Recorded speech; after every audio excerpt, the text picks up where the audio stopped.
बिस्मिल्लाहिर्रहमानिर्रहीम। अस्सलाम वालेकुम डियर स्टूडेंट्स। आज हम बायोलॉजी का जो चैप्टर नंबर फर्स्ट ईयर का बायोलॉजी का आज हम एक नेक्स्ट टेक्निक पढ़ने जा रहे हैं। आज हम क्या पढ़ेंगे? इलेक्ट्रोफोरेसिस।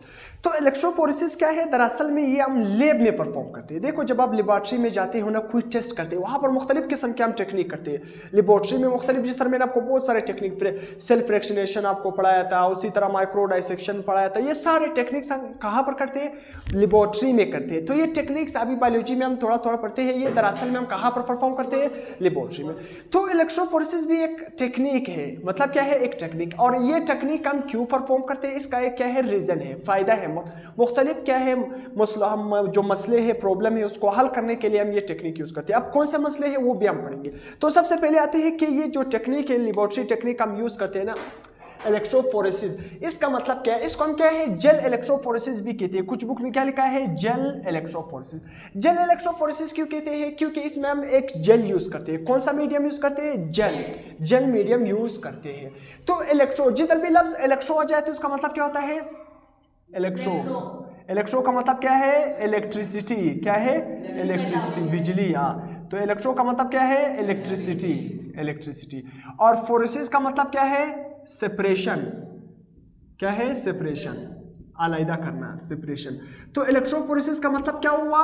इलेक्ट्रिसिटी और सेपरेशन। मतलब क्या है? इलेक्ट्रिसिटी के जरिए सेपरेट करना। इलेक्ट्रिसिटी के जरिए, बिजली के जरिए हम किस चीज को सेपरेट करेंगे? तो यहां पर अभी हम पढ़ेंगे। तो लफ्जी मतलब तो हमें समझ आ गया कि इलेक्ट्रोफोरेसिस क्या है? बिजली और सेपरेशन। अब ये, हाँ बिल्कुल, दरअसल में जो इलेक्ट्रोफोरेसिस है ना, ये हमारे पास ऐसा लेबॉर्ट्री टेक्निक है जिसमें हम क्या करते हैं? जिसमें हम चार्ज मालिक्यूल को, किस मालिक्यूल को? Charge molecule. जिस तरह डीएनए पर भी चार्ज है, प्रोटीन पर भी चार्ज है, ये तो जो चार्ज मालिक्यूल है, आरएनए पर भी चार्ज है। तो ये जो चार्ज मालिक्यूल है ना, जो चार्ज मालिक्यूल है, उसको क्या करते हैं? बिजली के जरिए सेपरेट करते हैं। बिजली के जरिए सेपरेट करते हैं, उसके चार्ज के बुनियाद पर और उसके साइज के बुनियाद पर। चार्ज के बुनियाद पर और साइज के बुनियाद पर। अब यहां पर थोड़ा आपको आहिस्ता आहिस्ता समझ आता जाएगा कि जो इलेक्ट्रोफोरेसिस है, हमारे पास लेबॉर्ट्री टेक्निक है use to separate the charge particle. ये हमारे पास ऐसा लेबॉर्ट्री टेक्निक है जिसमें हम क्या करते हैं? चार्ज पार्टिकल को अलग करते हैं। किसके बुनियाद पर? जिस तरह चार्ज पार्टिकल हमारे पास क्या हो सकता है? डीएनए चार्ज पार्टिकल है, आरएनए और प्रोटीन। इस चार्ज पार्टिकल को हम अलग करते हैं। किस तरह अलग करते हैं? By applying an electric current. बिजली को अप्लाई करते हुए हम चार्ज मॉलिक्यूल को अलग कर सकते हैं। तो चार्ज मॉलिक्यूल क्या है हमारे पास? या किसी पर पॉजिटिव चार्ज होगा या किसी पर नेगेटिव चार्ज होगा। तो ये हमारे पास क्या है? Charge molecule. तो जब हम बिजली अप्लाई करते हैं ना, तो बिजली अप्लाई करने का मतलब क्या है? एक साइड पॉजिटिव होगा, एक साइड नेगेटिव। तो चार्ज मॉलिक्यूल भी जो पॉजिटिव होंगे वो किसकी तरफ जाएंगे? नेगेटिव की तरफ जाएंगे। जो नेगेटिव चार्ज पार्टिकल होंगे वो किसकी तरफ जाएंगे? पॉजिटिव की तरफ जाएंगे। तो इस तरह ये जो चार्ज पार्टिकल है, जिस तरह डीएनए है, प्रोटीन है, आरएनए, ये क्या होंगे? जब हम बिजली अप्लाई करेंगे तो ये चार्ज पार्टिकल क्या होते जाएंगे?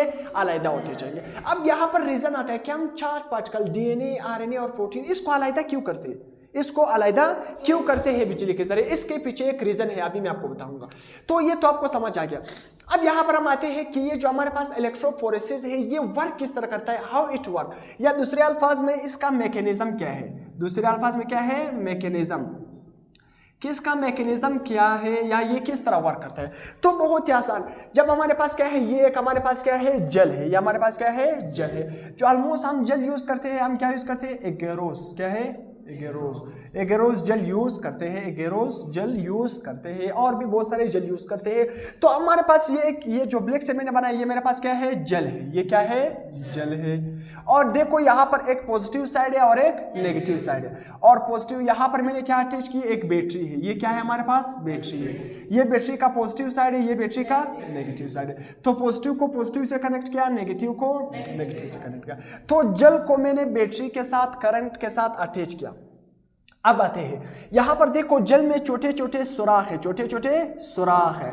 इन छोटे छोटे सुराख को हम क्या नाम देते हैं? इन छोटे छोटे सुराख को मैं यहां पर लिखता हूं। इन छोटे छोटे सुराख को हम नाम देते हैं वेल।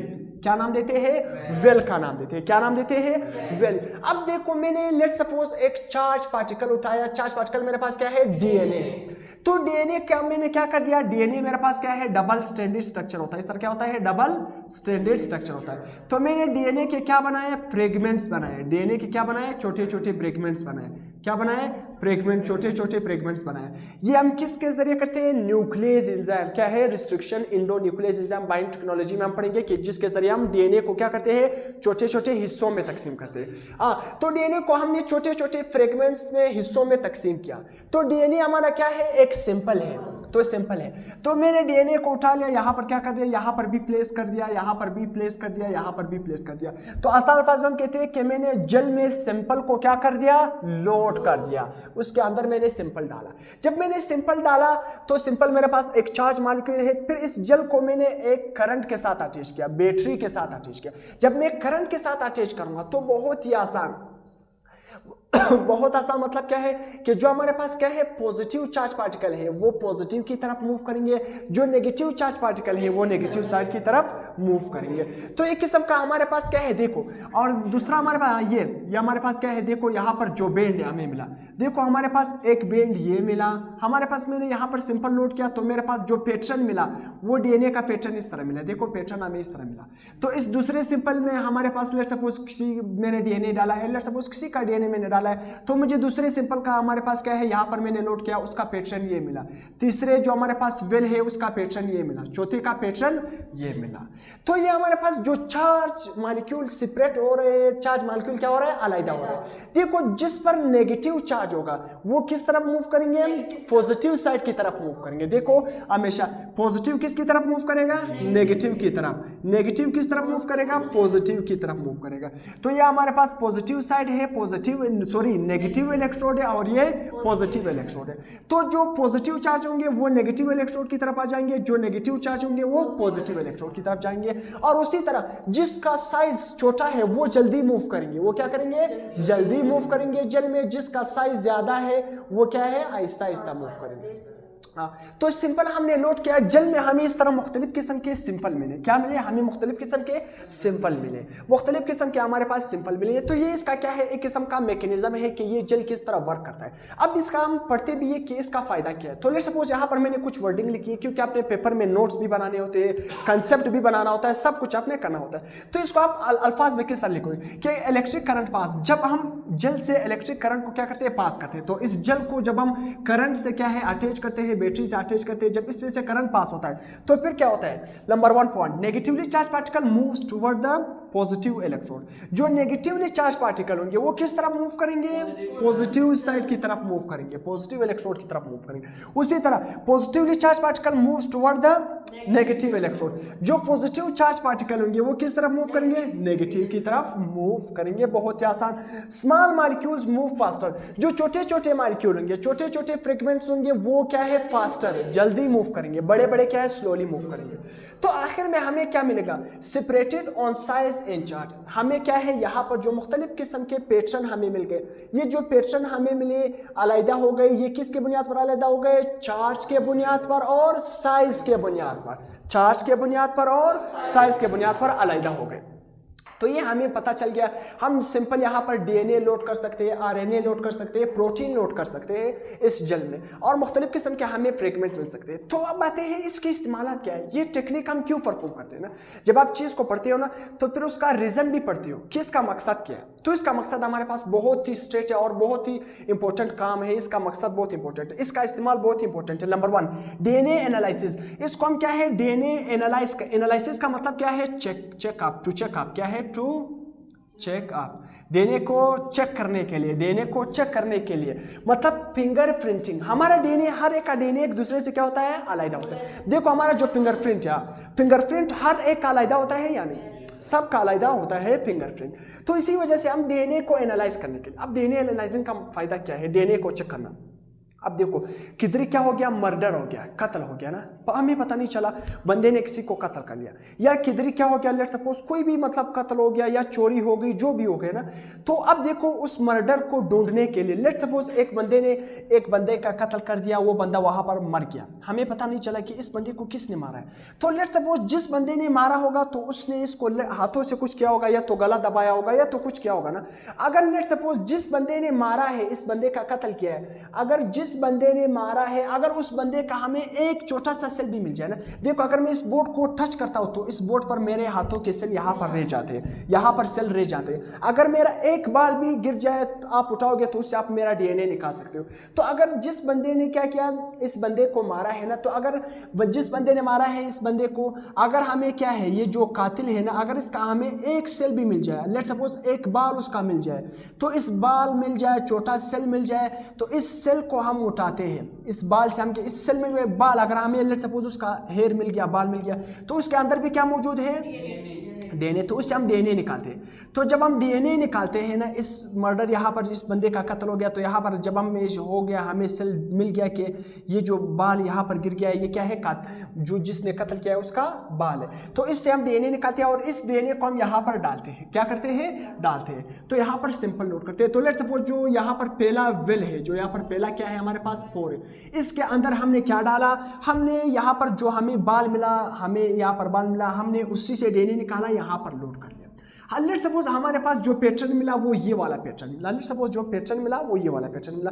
तो अब देखना, जिस बंदे पर हमें शक हो गया, जिस बंदे पर, इस बंदे पर या इस बंदे पर, जिस बंदे पर हमें शक होगा, तो उस बंदे से भी हम क्या निकालेंगे, डीएनए। लेट सपोज मेरे पास क्या है, मुझे 3 बंदों पर शक है, एक बंदा नंबर क्या है 2 है, बंदा नंबर क्या है 3 है, उसी तरह बंदा नंबर 4। तो इन 3 बंदों पर क्या है, मुझे शक है, 2 नंबर, 3 नंबर पर और 4 नंबर पर। तो मैं इन तीनों से क्या निकालूंगा, डीएनए निकालूंगा, इन तीनों से क्या निकालूंगा, डीएनए निकालूंगा, और उस डीएनए को भी यहाँ पर लोड करूंगा। तो इस वेल में मैं क्या करूंगा, सेकंड नंबर का डालूंगा, यहाँ पर तीसरे का डालूंगा, यहाँ पर किसका डालूंगा, चौथे पर्सन का डालूंगा।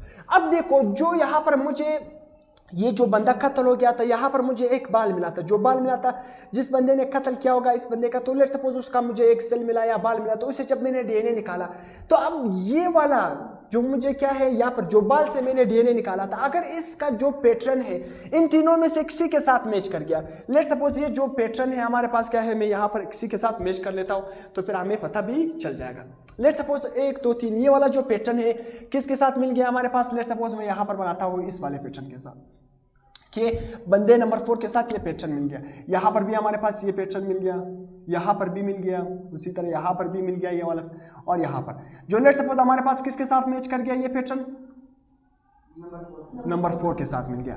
तो जब नंबर 4 देखो हमारे पास इस बंदा जो कत्ल हो गया, यहाँ पर हमें बाल मिला, सिर मिला, कि ये क्या है, जिस बंदे ने कत्ल किया उसी का बाल होगा या उसी का ये सिर होगा। तो इसे जब हमने डीएनए निकाला, तो जिस इन तीनों बंदों पर शक था, इनमें से भी हमने डीएनए निकाला, तो ये जो हमारे पास डीएनए मिला था वो है, और ये जो जिन बंदों पर हमें शक था, तो इसका देखो ये जो नंबर 1 है हमारे पास जो बाल हमें मिला, तो उस डीएनए का पैटर्न किसके साथ मैच कर रहा है, चौथे नंबर पर। तो हमें पता चल जाता है कि ये चौथा नंबर क्या है, इसने कत्ल किया है, या इसने यहाँ पर चोरी किया है, या इसने कुछ भी किया है। तो समझ आए कितना अच्छा फायदा है। अगर किसी ने कत्ल किया है या जिधर भी चोरी होगी, अगर उस बंदे का एक बाल, एक सेल भी रह जाए, उस सेल को आप उठाओ, उसका फिंगरप्रिंट निकालो, डीएनए का फिंगरप्रिंट निकालो, तो जिस बंदों पर आप शक हो उसका भी निकालो, जो डीएनए फिंगरप्रिंट जिसके साथ मैच कर गया, तो हम कहते हैं कि ये इस बंदे ने कत्ल किया है, तो प्रूफ भी हो जाता है। तो ये प्रोसेस है। दूसरा, identifying genetic disorder. Genetic disorder को, हमारे जीन्स में जो डिसऑर्डर होते हैं ना, उसको मालूम करने के लिए हम भी डीएनए फिंगरप्रिंट की जो हमारे पास क्या है, जेल इलेक्ट्रोफोरेसिस यूज करते हैं। प्रोटीन की सेपरेशन करने के लिए, प्रोटीन की सेपरेशन करने के लिए। उसी तरह पैटर्निटी इशू। पैटर्निटी इशू हमारे पास क्या है, लेट सपोज हॉस्पिटल में कोई जाता है ना, 2 मदर है ना, जब कोई भी बच्चा पहला पैदा हो जाता है ना, तो लेट सपोज एक हॉस्पिटल में बहुत सारे क्या है फीमेल है ना, वहाँ पर 3-4 है ना, एट ए टाइम क्या है, जब बर्थ, 1 मिनट कम सही है। तो मैं ये समझा रहा था ना कि जब हॉस्पिटल में क्या है 3-4 बच्चे पैदा हो गए ना, तो जब पहले पैदा हो जाते हैं हमें पता नहीं चलता है कि ये मेरा बच्चा है या इसका बच्चा है, तो मदर को पता नहीं चलता है कि ये मेरा बच्चा है या उसका बच्चा है।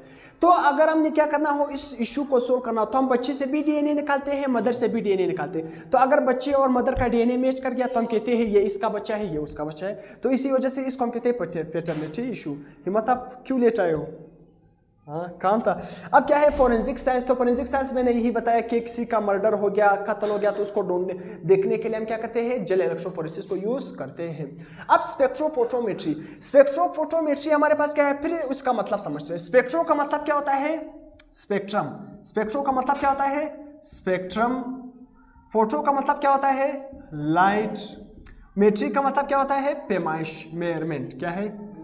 मेयरमेंट। क्या है? मेयरमेंट। तो बहुत ही आसान। अब लफ्ज आते हैं स्पेक्ट्रम पर। किस पर आते हैं? स्पेक्ट्रम। स्पेक्ट्रम हमारे पास क्या है? बहुत ही आसान। स्पेक्ट्रम हमारे पास क्या है? लेट सपोज मेरे पास एक व्हाइट लाइट है। क्या है? White light. क्या है? White light. मेरे पास क्या है? व्हाइट लाइट है। अब इस व्हाइट लाइट को मैं क्या है, मैं क्या करता हूँ? प्रिज्म से गुजारता हूँ। किससे गुजारता हूँ? प्रिज्म। ये मेरे पास प्रिज्म है। जब मैं प्रिज्म से गुजारता हूँ ना, तो जब आपने रेनबो देखा हो तो हमें कितने कलर नजर आते हैं? 7। 1 2 3 4 5 6 7। तो जब मैंने इस व्हाइट लाइट को प्रिज्म से गुजारा तो ये व्हाइट लाइट कितने कलर से मिला, बना है? 7 कलर। तो ये जो 7 कलर का पैटर्न मुझे मिला, इसको मैं क्या नाम दूंगा? स्पेक्ट्रम। इसको मैं क्या नाम दूंगा? स्पेक्ट्रम। तो स्पेक्ट्रम, स्पेक्ट्रोफोटोमेट्री। तो स्पेक्ट्रम का समझ भी आपको आ गया कि स्पेक्ट्रम क्या है। लाइट हमारे पास पैमाइश, और मेयरमेंट का तो मतलब आपको पता है कि पैमाइश। अब ये भी हमारे पास क्या है? उसी तरह ये भी हमारे पास टेक्निक है। ये भी हमारे पास क्या है? टेक्निक है। देखो जब हम क्या है आने वाले चैप्टर में जो हमारे पास क्या है, जो एनर्जेटिक्स का चैप्टर आ रहा है ना, उसमें हम क्या है डिटेल से पढ़ेंगे। उसी तरह ये जो हमारे पास एक्शन स्पेक्ट्रम है, एब्जॉर्प्शन स्पेक्ट्रम है, वहां पर इसको हम डिटेल से पढ़ेंगे। ये दरअसल में ये टेक्निक हम कहां पर यूज करते हैं? ये टेक्निक का फायदा ये है कि हम किसी भी सब्सटेंस, जिस तरह हमारे पास प्लांट में जो पिगमेंट होते हैं, chlorophyll A, chlorophyll B, chlorophyll, उसी तरह CDF जो हमारे पास और भी क्लोरोफिल है हमारे पास क्या है, उसी तरह कैरोटीनाइड्स, ये जो मुख्तलिफ किस्म के पिगमेंट्स है, उसको हम देखते हैं कि ये कितनी लाइट को एब्जॉर्ब करता है, कितनी लाइट को एब्जॉर्ब करता है। तो आसान अल्फाज में स्पेक्ट्रोफोटोमेट्री क्या है? क्या हमने जब किसी भी सिंपल को, किसी भी सोल्यूशन को देखना होता है कि ये कितनी लाइट को एब्जॉर्ब करता है, कितनी वेवलेंथ को एब्जॉर्ब करता है ना, तो इसको देखने के लिए हम क्या यूज करते हैं? स्पेक्ट्रोफोटोमेट्री। आने वाले चैप्टर एनर्जेटिक्स में हम ग्राफ को भी पढ़ेंगे कि क्लोरोफिल ए कहां पर ज्यादा लाइट एब्जॉर्ब करता है, कहां पर नहीं करता है। ये हमें ये फायदा होता है ना, जब हमें पता चल जाता है कि जो प्लांट्स है ना, प्लांट्स कौन से वेवलेंथ को अच्छी तरह एब्जॉर्ब करते हैं। हमें पता चल जाता है कि ये रेड को अच्छी तरह करते हैं या ब्लू को करते हैं, ग्रीन को करते हैं। तो जब हमें पता चल जाता है कि ये इस लाइट को अच्छी तरह एब्जॉर्ब करता है, तो फिर हम वही लाइट देते हैं, उसी प्रोसेस के जरिए वो जल्दी ग्रो करते हैं। तो spectrophotometry it is a technique used to measure the amount of light that passes through a simple. आसान अल्फाज में सिंपल कुछ भी हो सकता है। मैं एक आसान एग्जांपल देता हूं। ये मेरे पास क्या है? एक सॉल्यूशन। यहां पर मेरे पास कोई भी सिंपल हो सकता है, ग्लूकोज हो सकता है, कुछ भी हो सकता है, पिगमेंट्स हो सकते हैं, क्लोरोफिल हो सकते हैं, कुछ भी हो सकता है। अगर मैं यहां से लाइट गुजारूंगा, क्या गुजारूंगा? लाइट गुजार। जब मैंने लाइट गुजार दिया ना, तो जब मैं लाइट गुजारूंगा तो हमें पता चल जाएगा ये जो सिंपल है, जितनी भी लाइट को ये एब्जॉर्ब करेगा, जितनी भी लाइट को ये एब्जॉर्ब करेगा, हम कहेंगे कि ये क्या है? इसने लाइट को एब्जॉर्ब किया। और इस यहां पर इस प्रोसेस को हम क्या नाम देंगे? Absorption spectrum. क्या नाम देंगे? Absorption spectrum. अब ये एब्जॉर्प्शन स्पेक्ट्रम इसी वजह से मैं डिटेल से नहीं पढ़ा रहा हूँ, क्योंकि ये एनर्जेटिक्स चौथे चैप्टर में मैं डिटेल से पढ़ाऊंगा। वहां पर एक्शन स्पेक्ट्रम भी है, एब्जॉर्प्शन स्पेक्ट्रम भी है। तो यहाँ पर आपने सिंपल समझना है, ये हमारे पास एक सिंपल है, कोई भी सोल्यूशन है, कोई भी पिगमेंट है, कि यहाँ पर ये सोल्यूशन या ये पिगमेंट कितनी लाइट को एब्जॉर्ब करता है। तो ये हम किसके जरिए मालूम करते हैं? स्पेक्ट्रोफोटोमेट्री। दुनिया में कोई भी सिंपल, कोई भी सोल्यूशन या कोई भी पिगमेंट कितनी लाइट को या कौन सी वेवलेंथ को अच्छी तरह एब्जॉर्ब करता है, इसको हम किसके जरिए मालूम करते हैं? स्पेक्ट्रोफोटोमेट्री। तो यहां तक आपने समझ लिया। किस इंस्ट्रूमेंट, हम कौन से इंस्ट्रूमेंट के जरिए स्पेक्ट्रोफोटोमेट्री परफॉर्म करते हैं? स्पेक्ट्रोफोटोमीटर। स्पेक्ट्रोफोटोमीटर। तो ये प्रोसेस जब हम परफॉर्म करते हैं, तो इस प्रोसेस को या इस तरीके को, इस प्रोसीजर को हम क्या नाम देंगे? स्पेक्ट्रोफोटोमेट्री। स्पेक्ट्रोफोटोमेट्री। अब इसके बाद क्या है? Use to determine. कहां पर हम यूज करते हैं? बहुत ही आसान। Use to determine the wavelength of light that take part in photosynthesis. अब देखो जो हमारे पास फोटोसिंथेसिस है ना, पौधे खुराक बनाते हैं ना, हम पौधे सनलाइट के जरिए जो फोटोसिंथेसिस करते हैं। अब हमने देखना है कि प्लांट कौन सी लाइट को अच्छी तरह एब्जॉर्ब करता है, मतलब किस वेवलेंथ पर उसका फोटोसिंथेसिस सबसे ज्यादा होता है, वो कौन सी वेवलेंथ को अच्छी तरह एब्जॉर्ब करता है। तो ये किसके जरिए हम मालूम करते हैं? स्पेक्ट्रोफोटोमेट्री के जरिए मालूम करते हैं। तो यहां तक हमारा लेक्चर एंड हो गया।